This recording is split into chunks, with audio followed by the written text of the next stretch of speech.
Assalamualaikum warahmatullahi wabarakatuh. Kembali dengan saya Sandy di channel Serdadu Dolar. Oke, di pertemuan kali ini saya akan membahas ini beda dengan pembahasan dengan minggu-minggu yang lalu ya.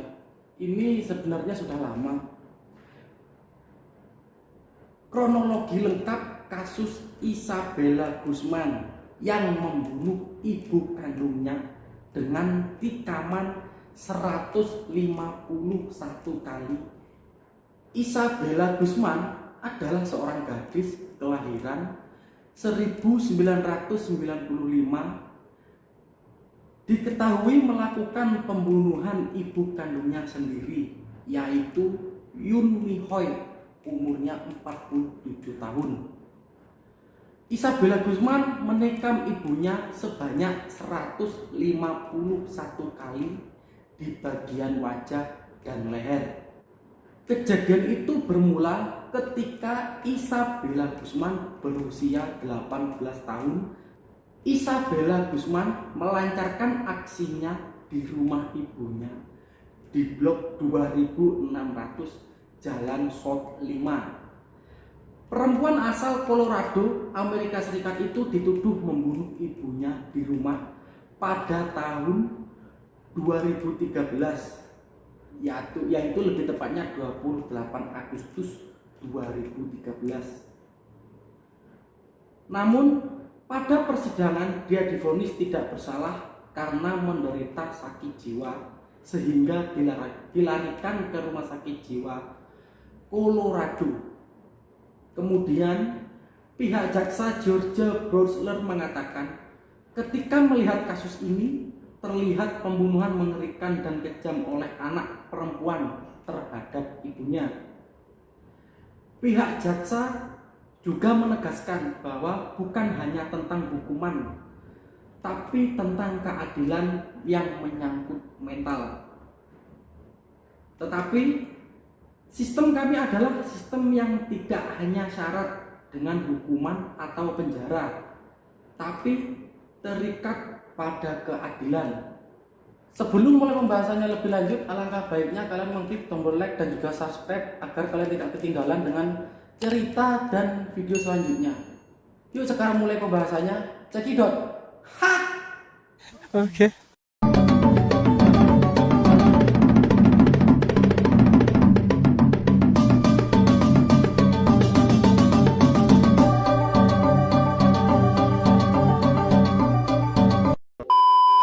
Singkat cerita, kedua orang tua Isabella bercerai sewaktu dia masih kecil. Sebelum pembunuhan sadis itu terjadi, Isabella dan ibunya Yoon Mi Hoi diketahui kerap bertengkar, terutama semenjak ibunya menikah lagi dengan seorang pria bernama Ryan Hoi. Menurut keterangan aparat setempat, dari hari ke hari, Isabella semakin sering melawan ibunya yang diduga karena kesal ibunya menikah lagi. Dia dianggap semakin mengancam dan durhaka kepada ibunya. Sehari sebelum menikam ibunya, Isabella juga sempat mengirimkan surel atau email kepada ibunya yang isinya "Kau akan menebusnya." Dan keesokan harinya Isabella melancarkan aksinya di rumah ibunya di blok 2600 Jalan South 5. Polisi menemukan jasad Yoon Mi Hoi dalam keadaan mengenaskan di dalam kamar mandi lantai 2 berselang beberapa jam kemudian. Isabella Guzman diringkus dalam waktu 16 jam semenjak ditetapkan sebagai buronan. Ketika itu ia masih umur 18 tahun dan kini sekitar 20 tahun ke atas kayaknya ya. Palingan sekitar 28. Dan setelah ditelusuri, Isabella Guzman ternyata mengidap skizofrenia. Di persidangan dalam kesaksiannya, Dr. Richard Watts mengatakan bahwa Guzman didiagnosis menderita skizofrenia paranoid. Ada tanda-tanda halusinasi yang jelas Dia menatap keluar angkasa, bercakap-cakap dengan orang-orang yang tidak hadir, dan dia menertawakan dirinya sendiri. Bapak tiri Rian Hoi mengaku karena dengan masalah sepele aja Isabella Guzman bisa mengamuk dengan sejadi-jadinya loh. Bahkan pernah Bapak tiri Rian Hoi ini pernah melihat Isabella menendang mama ibunya sendiri itu. Tapi meski begitu, ibu Isabella Guzman tetap menyayangi Isabella dan juga tetap merawat Isabella dengan baik. Ya namanya juga ibu-ibu lah ya, mengasuh anaknya. Apabila Isabella Guzman sudah mengamuk dengan tidak terkontrol lagi nih ya, mamanya tidak pernah mengusir Isabella, tidak menyuruh Isabella untuk tinggal sama bapak kandungnya nih, tapi mamanya tetap merawat anaknya dan membiarkan Isabella untuk tetap diasuhnya dan tetap tinggal bersama dengan bapak tirinya Rian Hoi. Nah, sekarang kita masuk ke kronologi pembunuhan yang dilakukan oleh Isabella Guzman kepada ibunya. Nah, sekarang kita masuk ke kronologi pembunuhan yang dilakukan oleh si Isabella Guzman kepada ibunya. Jadi pada waktu itu, tepatnya pada tanggal 28 Agustus 2013, Isabella ini balik bertengkar dengan ibunya di rumah gara-gara ibunya ini menerima laporan daripada tetangganya yang mengatakan bahwa si Isabella Guzman ini suka memasukkan laki-laki ke dalam rumah ketika ibunya tidak ada di rumah nih. Terus laki-laki yang diselundupkan ke dalam rumah ini bakalan pergi diam-diam melalui pintu belakang ketika mereka sudah menyadari bahwa ibunya sudah balik ke rumah. Dan akhirnya belakangan ini bahwa diketahui laki-laki yang diselundupkan Isabella Guzman adalah pacarnya si Isabella Guzman ini nih. Nah, gara-gara ini ibunya marah pada Isabella Guzman, kok berani-beraninya masukkan laki-laki ke dalam rumah sedangkan ibunya tidak ada dalam rumah. Padahal ibunya negurnya baik-baik nih ya, tapi emang dasarnya si Isabella ini suka ngelawan. Si Isabella itulah makin melawan lah sama ibunya ini. Nah, dari situ nih cekcok besar, adu mulut Isabella Guzman dan ibunya, di mana Isabella itu terlihat sangat-sangat marah besar karena dia juga membentak ibunya, berteriak, bahkan diludahi itu ibu kandungnya sendiri. Bukannya takut, tapi dia malah melawan kepada ibunya. Setelah berantem ini pada hari itu, sampai pada saat itu Rian Hoi, bapak tiri Isabella Guzman ini juga sempat kewalahan waktu memisahkan Isabella Guzman dengan ibunya, dan Rian Hoi juga dapat maki-maki dari si Isabella Guzman. Dan juga keesokan harinya pada tanggal 29 Agustus 2013, ketika ibunya si Isabella Guzman ini pergi ke kantor, ibunya ini mendapatkan email dari Isabella Guzman yang mengatakan kamu akan mendapatkan pembalasannya, kata Isabella Guzman. Setelah ibunya mendapatkan email itu takut ini karena membaca email itu. Lah kok kayak gini kata-kata anakku ini. Kenapa ibunya takut? Karena dia udah tahu watak anaknya. Gak ada takut-takutnya sama ibunya kandung sendiri. Akhirnya setelah mendapatkan email itu, ibunya langsung memutuskan untuk menghubungi polisi dan menghubungi suaminya si Rian Hoi. Dihubungi polisi dan dilaporkan si Isabella Guzman kepada polisi. Isi pesan yang dikirim oleh anaknya kepada ibunya Isabella Guzman. Dan dinasehatilah ini sama polisi si Isabella Gusman, kamu jangan kurang ajar sama ibumu. Kau harus ingat siapa yang lahirin kamu. Gak ada mamamu, gak ada lah kau yang lahir di sini. Dan saya peringatkan kau jangan gegabah. Kami harap pesan yang kau tunjukkan kepada ibumu ini cuma sekedar job saja atau buruan. Ini bukan ancaman serius darimu untuk ibumu sendiri. Pada saat mendapatkan nasihat dari polisi ini, Isabella hanya bisa diam saja, tidak bisa berkutik dan tidak bisa apa-apa.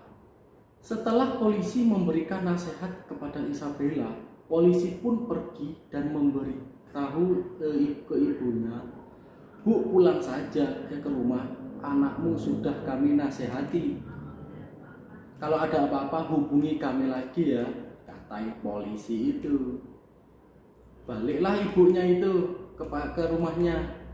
Tapi di perjalanan ibunya ini betul-betul masih merasakan ketakutan karena ancaman yang diberikan kepada Isabella, dan memutuskan untuk menghubungi ayah kandungnya si Isabella ini dan menceritakan permasalahan mereka.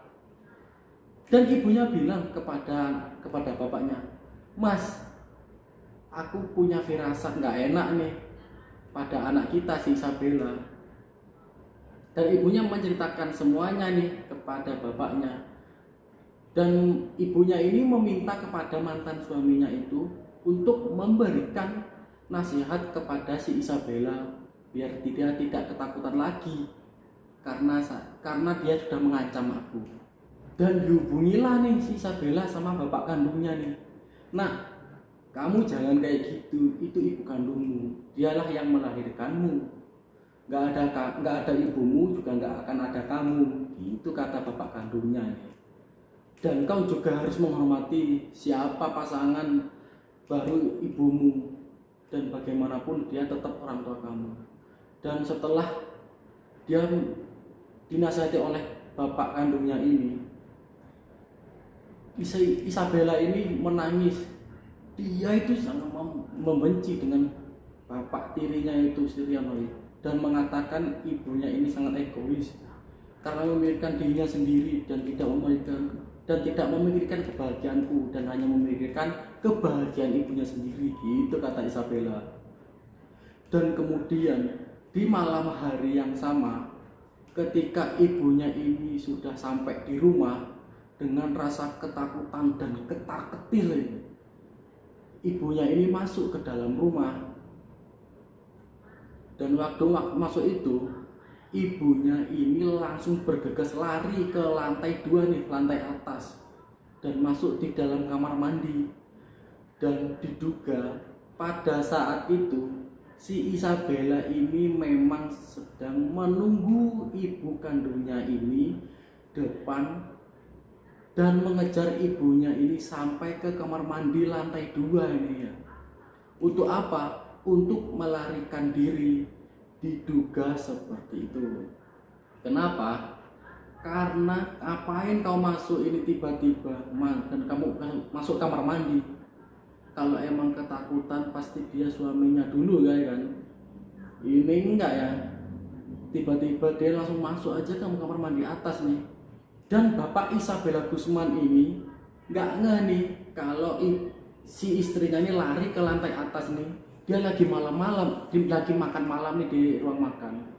Dan tiba-tiba istrinya Rian Hoi ini, ibunya Isabella, mendengar suara kelas gerubak tepuk ngono kae pokoknya.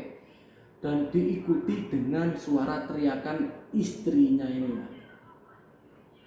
Aneh nih bapak tirinya, dan larilah dia langsung ke lantai atas dan mencari sumber suara ini. Dan dia tahu kalau itu suara berasal dari lantai kamar mandi atas. Dan setelah dia sampai di lantai 2 ini, dia melihat kamar mandi ini tertutup dan pintu lain juga terbuka. Dan disitulah dia tahu ini kalau istrinya udah ada dalam kamar mandi ini. Dia mencoba untuk membuka pintu kamar mandi itu, tetapi pintu kamar mandi itu terkunci dan sampai digedor-gedor pula itu pintu kamar mandi itu. Dan dia juga makin panik ketika melihat darah yang keluar dari pintu kamar mandi itu nih. Apa enggak drop juga nih langsung si Rian Hoi ini, makin digedor nih. Isabella, kamu kan ada di dalam situ, kata Bapak Rian Hoi, bapak tiri si Isabella. Didobrak juga nggak bisa.